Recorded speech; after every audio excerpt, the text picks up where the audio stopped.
2019లో ఆంధ్రప్రదేశ్ పరిస్థితి ఇప్పుడు అక్కడ వచ్చింది కరెక్ట్గా చెప్పాలంటే.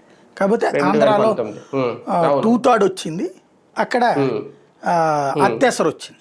దానికి కారణం ఇక్కడ ఉన్నంతటి ఆర్గనైజేషనల్ పవర్, జగన్కు ఉన్నంతటి పవర్ అక్కడ అతనికి లేకపోవడం కరెక్ట్గా చెప్పాలంటే. ఎందుకంటే జగన్కి ఇక్కడ 151 వచ్చినాయి, అక్కడ 108 దగ్గరే ఆగింది. 2014లో జగన్కి వర్లగాల, అక్కడ 2.5% ఓట్లతో ఓడిపోయాడు అప్పుడు కూటమి వల్ల. ఇక్కడ కూటమి కట్టినా గెలవగలిగాడు అతను. అది ఆ ఆస్పెక్ట్ లో చూసినప్పుడు జగన్ కంటే బెటర్. అదే రెండు ఆస్పెక్ట్ లో అది తేడా.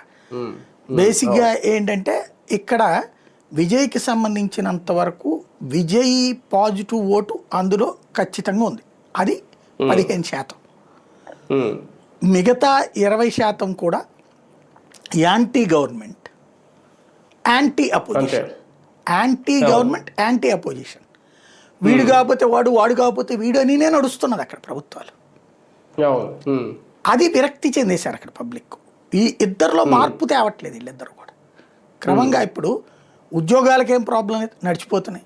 వ్యాపారాలకేం ప్రాబ్లం లేదు, నడిచిపోతున్నాయి. ఇండస్ట్రీస్కి ఏం ప్రాబ్లం లేదు, నడిచిపోతున్నాయి. వ్యవస్థల నడక బాగానే ఉంది.